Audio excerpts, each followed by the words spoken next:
Sir, yan na. Okay. Yun. Yun.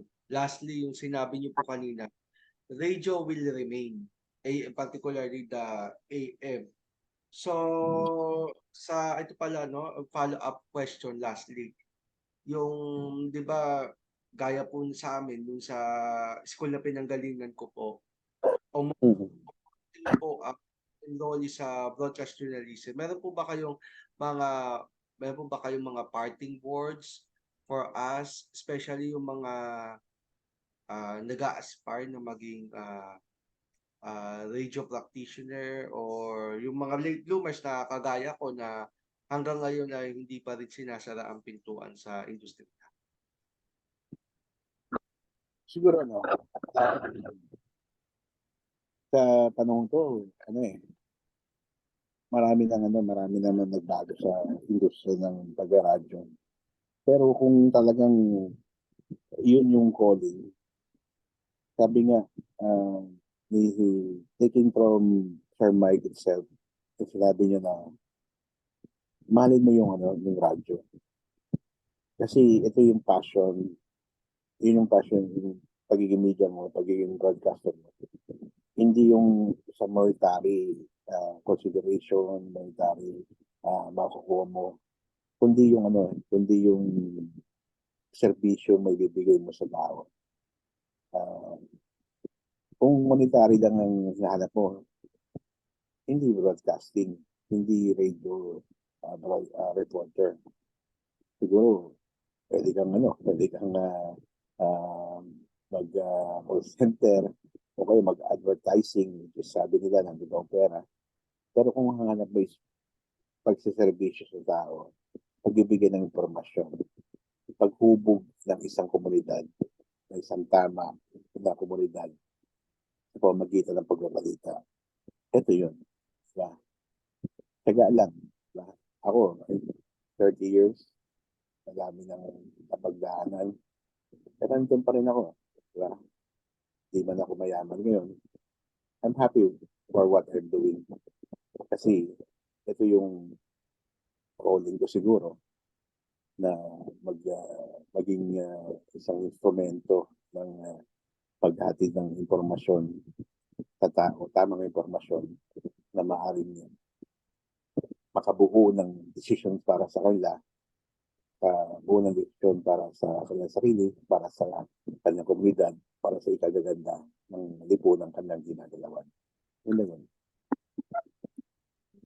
Na-inspire ako. Balik na ako sa balik na ako sa 7. Oo, magano ka. Kaya lang, syempre, magsisimula ka, ano? Yung, wag mo isara yung mo sa radio. Baga, bukas mo sa iba.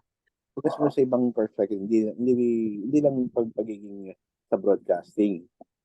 Baka naman yung talent mo, ah, pwede sa creative arts or something sa visual arts or sa ibang medium ng multimedia, di ba?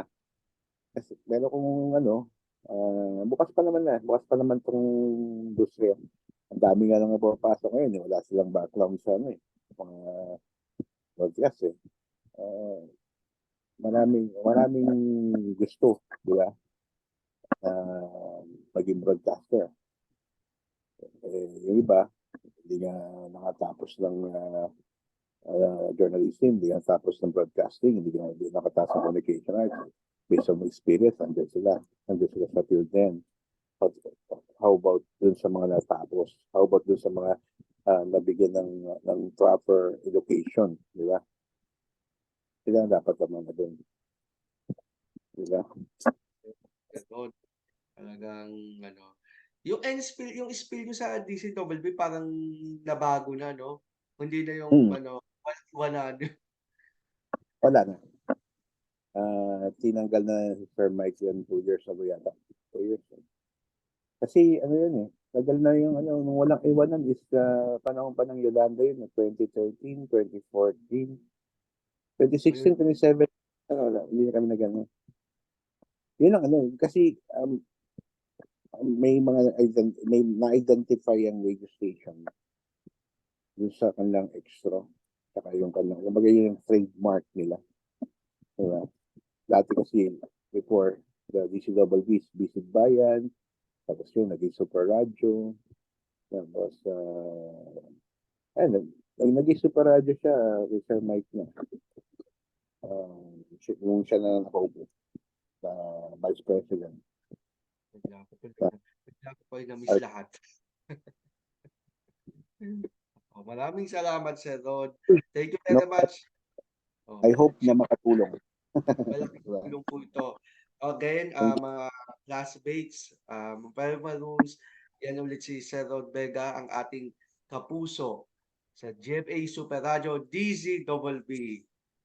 Simple Salamat. webinar. So, maraming Thank you. salamat po, Sir Rod. Ingat po, God bless.